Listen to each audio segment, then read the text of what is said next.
तो आज का जो हमारा शेयर रहने वाला है वो है सिप्ला लिमिटेड। अब सिप्ला लिमिटेड में क्या हो रहा है कि आज सडनली हमें एक बड़ी गिरावट देखने को मिली और शेयर अप्रॉक्स 2.54% गिर के क्लोजिंग दिया। नाउ शेयर मॉर्निंग में जब खुला था तब बढ़िया चल रहा था, ओके ओके था, लाइक उतना बड़ा गिरावट भी नहीं, उतना बड़ा जंप्स भी नहीं, नॉर्मल चल रहा था। बट सडनली वहाँ पे 154 के अराउंड 145 या 145 के अराउंड सडनली हमें नीचे की तरफ गिरावट देखने को मिला और शेयर क्लोजिंग हुआ 2.54% गिरावट में।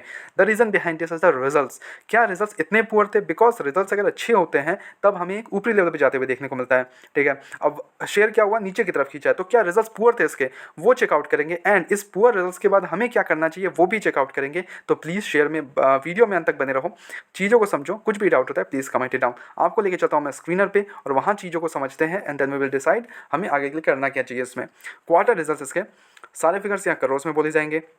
सेल्स देख ले तो वो देखने को मिल रहा है 7,589 करोड़, जो कि पिछले ईयर इनका 7,051 करोड़ का था। तो यहाँ पे सेल्स तो बढ़िया बढ़िया जंप देखने को मिल रहा है, बट इट्स नॉट लाइक कि बहुत कुछ ज़्यादा बढ़ गया है। यस वो एक है, बट स्लाइट मूवमेंट है ऊपरी लेवल पे, अप्रॉक्स नीचे की तरफ तो नहीं आया है, ये एक अच्छी चीज़ है। ऑपरेटिंग प्रॉफिट कंपनी का वो थोड़ा सा 1,886 करोड़ से इंक्रीज होकर 1,895 करोड़ देखने को मिल रहा है। तो ऐसा नहीं कि कंपनी ने बहुत कुछ अलग ऑपरेटिंग प्रॉफिट यहाँ पे जनरेट हो गया है, बहुत ही माइन्यूट चेंज है, बहुत माइन्यूट चेंज है, बिकॉज एक्सपेंसेस कंपनी के वो ज़्यादा इंक्रीज हो गए हैं। अब देखो मेन रीज़न जो उसका बुरा रिजल्ट बोलूँगा वो है ऑपरेटिंग मार्जिन। अब देखो बड़ी कंपनी है, 1 लाख अप्रॉक्स 1 लाख से ज़्यादा का मार्केट कैप लेके बैठी है company, one of the major company है in the pharma sector. Operating margin company का अगर 1% 1.5% भी घटता है तो यहाँ पे हमें अच्छा गिरावट नहीं माना जाता, ठीक है, गिरावट देखने को मिलता है। अब यहीं पे कंपनी का जो मार्जिन है वो 2% घट गया है, ऑपरेटिंग मार्जिन 27% से घट के 25% हो गया है। तो यहाँ एक बुरा रिजल्ट ज़्यादा है कंपनी ने। और वही अगर प्रॉफिट बिफोर टैक्स देख ले तो 1,789 करोड़ से जंप होकर 1,854 करोड़ देखने को मिला due to the other income because इनका 191 करोड़ से इंक्रीज होकर 269 करोड़ देखने को मिल रहा है। तो यहाँ पे एक बढ़िया जंप अदर इनकम में देखने को मिल रहा है, जिसके कारण जो ऐड होकर जो प्रॉफिट बिफोर टैक्स बन रहा है वो 1,789 करोड़ से इंक्रीज होकर 1,854 करोड़ हो गया। और वही अगर टैक्स देख ले कंपनी का वो 27% देना पड़ा, जो कि पिछले ईयर भी सेम ही था। एंड जो नेट प्रॉफिट बच रहा है कंपनी के पास मोटा मोटी वो है 1,305 करोड़ से इंक्रीज हो गया 1,353 crore. Earning per share company का 16.13 से जंप हो गया 16.73 देखने को मिल रहा है। तो क्या रिजल्ट्स पुअर थे? आई वुड से नहीं, इट्स नॉट लाइक कि रिजल्ट्स पुअर थे, बट रिजल्ट्स उतने भी कुछ अच्छे नहीं थे बिकॉज बहुत ही स्लाइट मूवमेंट है। इट्स लाइक लिटिल बिट्स, मतलब एक बड़ी कंपनी के लिए ये जो स्लाइट मूवमेंट है ये बहुत कम मूवमेंट है।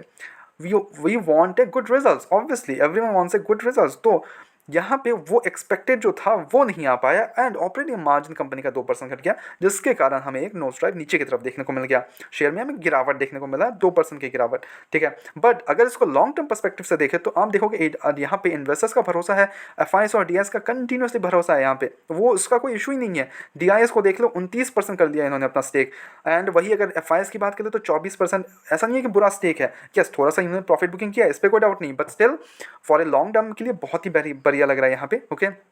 पब्लिक के पास ओनली 15% का स्टेक है, बट जो खरीद रही है वो है डीआईएस वाली कंपनीज, यानी कि अपने डोमेस्टिक वाले mutual fund houses. But FIS भी यहाँ पे कॉन्स्टेंटली अपना 24% लेके बैठी है, ठीक है।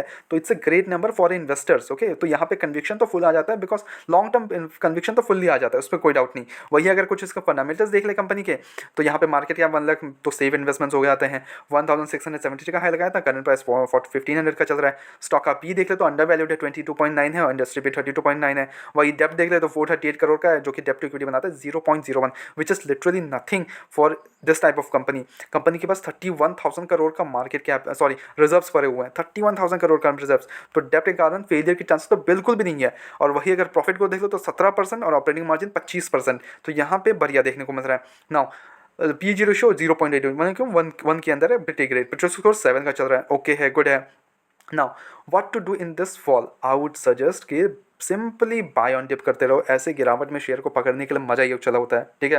बिकॉज जब शेयर भागता है, बिकॉज ऑब्वियसली बात है, this kind of shares are like safest investments, इसमें तो कोई डाउट ही नहीं है। This kind of shares like safest investment. Pharma sector में अगर आपको जाना है तो आप कुछ पकड़ लो इनके, अगर सेफ मतलब चाहिए आपको थोड़ा सा सेफ इन्वेस्टमेंट्स, तो सन फार्मा, सिप्ला हो गया, टोरेंट फार्मा, ये सब सेफ इन्वेस्टमेंट्स है, ये बोल सकते हो आप। लॉन्ग टर्म के लिए तो बहुत ही बढ़िया है, इस पर कोई डाउट ही नहीं है। तो शॉर्ट टर्म में थोड़ा सा हमें गड़बड़ाहट देखने को मिल सकता है बिकॉज ऑफ द रिजल्ट, थोड़े अप्स एंड डाउन चल सकते हैं। बट स्टिल एक लॉन्ग टर्म के बोलूँगा बहुत बेहतरीन शेयर है, इस पर कोई डाउट नहीं है। तो आउट सजेस्ट कि जितना गिरावट में मिले उतना खरीदो, कोई भी इशूज़ नहीं है। आपको अगर चाहिए कि एफडी से ज़्यादा रिटर्न्स बनाने एंड आपको एक फार्मा सेक्टर से एक शेयर चाहिए जो कि आपको लॉन्ग टर्म 5 to 10 ईयर्स में बेहतरीन पैसा बना के देगा, वो है सिप्ला लिमिटेड, सन फार्मा, ये सारी कंपनीज बहुत बढ़िया पैसा बना के देगी। और आपको ज़्यादा रिस्क भी नहीं लेना है, बस आपको ये सब ट्रेडिंग वगैरह नहीं करना है, आपको रिस्क नहीं लेना है, बंदा से आपको बैठना है, बस लगा के दे हर महीने डालते जाओ, तो उनमें से एक सिप्ला है। ठीक है, सिंपली बात समझ गए, बिकॉज एवरीवन नो सिप्ला। आपने यूज़ किए हैं, मैंने यूज़ किया है products, everyone uses Cipla products, तो everyone knows this kind of share. Okay, now मेरी तरफ से कोई बाय एंड सेल रिकमेंडेशन बिल्कुल भी नहीं है, ओनली सजेशंस है। ओके, कैसे रिजल्ट्स को देखा जाता है एंड कैसे उसको टैकल किया जाता है ऐसी गिरावट्स में, वो मैंने बताया आपको। तो एजुकेशन पर्पस के तौर पर वीडियो को लो, go ahead do your own research as well. Okay, and then make the investments. Blindly किसी पे भी विश्वास करके इन्वेस्टमेंट्स ना करें। ऐसे रेगुलर अपडेट्स के लिए चैनल को सब्सक्राइब करो, वीडियो को लाइक करो। मिलता है नेक्स्ट वीडियोस में।